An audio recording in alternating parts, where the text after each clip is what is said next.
안녕하세요. 어려운 피부 지식 쉽게 이해하자. 피부과 전문의 문정인입니다.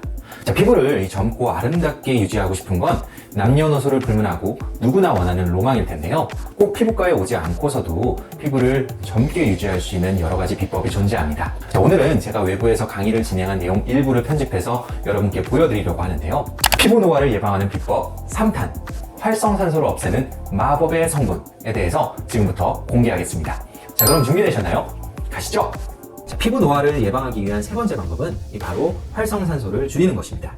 자, 이 노화에 관심 있으신 분들이라면 이 활성산소에 대한 이야기도 한 번쯤은 들어보셨을 텐데요.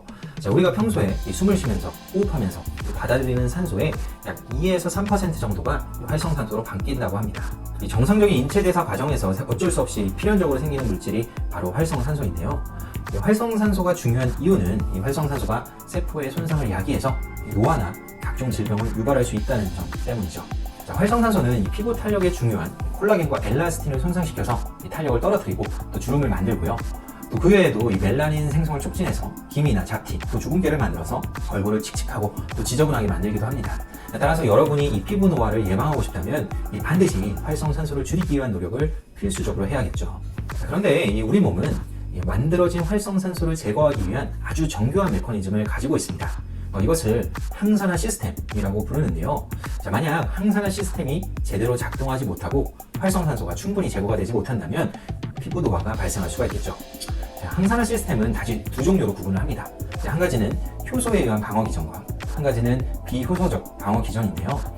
이 중에서 이 효소에 의한 방어 기전은 이 효소의 활성도 그리고 효소의 분비량, 생성량 자체가 컨디션이나 나이에 따라서 점점 감소한다는 문제가 있습니다.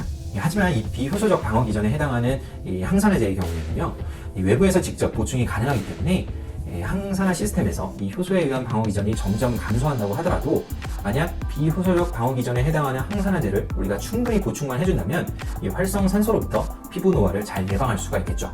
자, 우리가 보충할 수 있는 항산화제 중에서 가장 강력한 효과를 자랑하는 것은 바로 비타민 C입니다. 특히 이 비타민 C는 우리 몸이 직접 합성할 수가 없기 때문에 반드시 외부로부터 공급을 해줘야 하는데요.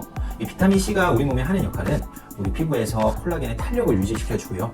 또 멜라닌 색소를 억제해서 피부의 화이트닝을 돕는 효과를 가지고 있습니다. 자, 그럼 이러한 비타민 C를 어떻게 보충할 수가 있을까요? 자, 비타민 C를 보충하는 첫 번째 방법은 이 피부에 직접 바르는 것입니다.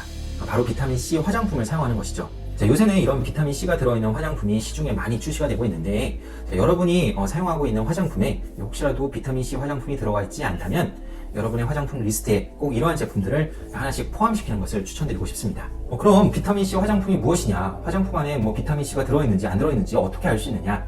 당연히 이 비타민 C가 들어있는 제품은요, 이 포장지나 광고지에 다 비타민 C 화장품이라고 적혀 있습니다. 근데 그것만 가지고는 조금 부족할 수 있고요. 성분을 확인하는 것이 굉장히 중요합니다. 그런데 이 화장품 성분표에는 이 비타민 C라고 적혀 있지는 않고요. 이 L-아스코빅 애시드라는 이름으로 적혀 있습니다. 또한 이 비타민 C 유도체라고 해서 이 순수 비타민 C는 아니지만 비타민 C를 약간 변형시킨 성분이 무슨 아스코빅, 또 무슨 아스코빅 이런 이름으로 좀 적혀 있는데, 이런 것들이 내가 사용하고 있는 화장품 안에 포함되어 있는지를 확인하시면 됩니다. 가장 강력하고 가장 효과적인 항산화 성분이 바로 순수 비타민 C에 해당하는 L-아스코빅 애시드인데요. 이 L-아스코빅 애시드는 굉장히 좋은 성분인데 몇 가지 문제를 가지고 있습니다. 자, 일단 빛과 열에 매우 취약하기 때문에 쉽게 변질이 됩니다.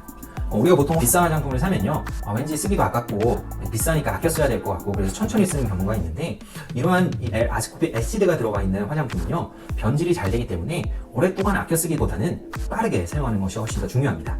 또 가급적 빛이 적은 밤에 쓰는 것이 좋겠고, 낮에 사용한다면 선크림은 반드시 꼭 바르고, 또 보관도 변질되지 않도록 냉장 보관을 하는 게 유리하겠죠. 또 이 L-아스코빅 애시드는요, pH와 농도에 따라서도 피부 흡수율이 상당히 달라질 수가 있는데요. 이와 관련돼서 한 실험적인 연구가 있는데, L-아스코빅 애시드의 이 피부 흡수율을 측정을 해봤더니 이 pH가 낮을수록 잘 흡수가 되고, 이 농도도 무조건 높다고 잘 흡수가 되는 것이 아니라 한 20% 농도에서 가장 잘 흡수가 된다는 것이죠. 자, 그런데 문제는 이 pH가 낮을수록 이 산성이 강해지죠. 강한 산성이기 때문에 피부 자극감도 심해질 수밖에 없고요. 이 농도도 너무 높으면 당연히 그만큼 자극감이 심해질 수밖에 없습니다. 그래서 이러한 부분을 총체적으로 고려를 해봤을 때 이 L-아스코빅 애시드는 pH 한 3에서 4 정도, 그리고 농도도 한 15에서 20% 사이의 제품을 쓰는 것이 바람직하다고 볼 수가 있습니다. 이러한 L-아스코빅 애시드의 단점을 보완하기 위해서 만들어진 성분이 바로 비타민 C 유도체입니다. 이 유도체는 이 순수 비타민 C에 이것저것 격가지를 결합시켜서 이 전체적인 구조를 조금 안정화시키고 자극감을 줄이는 성분이라고 이해하시면 되는데요. 종류가 굉장히 다양합니다. 아스코빌 글루코사이드, 에틸 아스코빅 애시드, 또 마그네슘 아스코빌 포스페이트, 소듐 아스코빌 포스테이트, 이런 식으로 무슨 아스코빌, 또 무슨 아스코빅, 이런 성분이 화장품에 들어있으면 비타민 C 유도체가 들어있구나 라고 생각하시면 됩니다. 다만 이 비타민 C 유도체는 훨씬 더 안정성이 높고 또 자극이 적은 장점이 있는 반면에 이 효능이 좀 떨어질 수가 있습니다. 피부 속으로 흡수가 되어도 결국 이 결합되어 있는 격가지가 다시 떨어져 나가야 이 비타민 C로서 작용할 수가 있는 건데, 얼마나 많이 전환이 되는지를 정확히 알 수가 없죠. 따라서 이 순수 비타민 C와 이 비타민 C 유도체를 여러분이 잘 구분해서 사용하는 것이 중요한데요. 말씀드린 대로 순수 비타민 C가 효과가 굉장히 강력한 항산화 성분이지만 이 빛이나 열에 취약하고 또 자극감이 심한 단점이 있고요. 반대로 이 비타민 C 유도체는 효과가 떨어지는 대신 안정성이 좋고 또 자극감이 적은 장점이 있습니다. 따라서 여러분이 효과를 조금 중시한다면 이 순수 비타민 C가 포함된 화장품을 사용하는 게 좋겠고, 만약 자극에 대한 걱정이 우려가 되는 민감성 피부라고 한다면 이 비타민 C 유도체가 들어있는 화장품을 쓰는 것을 권장드리고 싶습니다. 자, 그 다음에 비타민 C를 보충할 수 있는 또 다른 방법이 있죠. 바로 직접 섭취하는 것인데요. 이 성인 기준으로 이 한국 영양학회에서 권장하는 하루 비타민 C의 섭취량은 약 100mg 정도라고 합니다. 그런데 이 정도의 하루 권장 섭취량은 생각보다 채우기가 어렵지는 않습니다. 자, 과일 한두 개, 아니면 신선한 채소 150g 정도만 섭취해도 충분히 충족되는 양에 해당되는데요. 2010년 국민건강조사 자료에서도 우리나라 국민 대부분이 이 권장 섭취량 이상을 섭취하고 있다고 보고하고 있습니다. 따라서 권장 섭취량만 따진다면 우리가 굳이 비타민 C를 따로 보충할 필요가 없다는 이야기인데요. 저는 그런데 이보다는 조금 더 많이 섭취하는 것을 추천드리고 싶습니다. 이 권장 섭취량이라는 게 이 정도는 먹어야 문제가 안 생긴다는 뜻이지, 이 정도 먹었을 때 충분히 만족스럽고 충분히 효과적인 항산화 효과를 얻을 수 있다는 뜻은 아니거든요. 그래서 사실 저는 조금 더 많이 섭취하는 것을 권장드리고 있는데요. 사실 얼마나 많이 먹어야 하는가에 대해서는 전문가들마다 의견이 굉장히 다릅니다. 저는 하루 500mg에서 한국 영양학회에서 이야기하는 상한 섭취량인 2000mg 정도까지는 복용하는 것이 좋다고 생각을 하고 있습니다. 이 정도가 어느 정도이냐면, 여러분 비타500은 다들 아시죠? 이 비타500 한 병에 들어있는 비타민C가 바로 500mg입니다. 그래서 하루에 비타500 1개에서 많으면 4개까지 섭취하는 게 좋다는 것이죠. 자, 어떤 전문가들은요, 이 상한 섭취량을 훨씬 더 넘어서는 고용량 요법이 건강에 더 도움이 된다고 주장하기도 합니다. 자, 이것을 비타민C 메가도즈 용법이라고 하는데요. 이 비타민C에 대해서 잘 공부해 보신 분들은 이 메가도즈 용법을 한 번쯤은 들어보셨을 겁니다.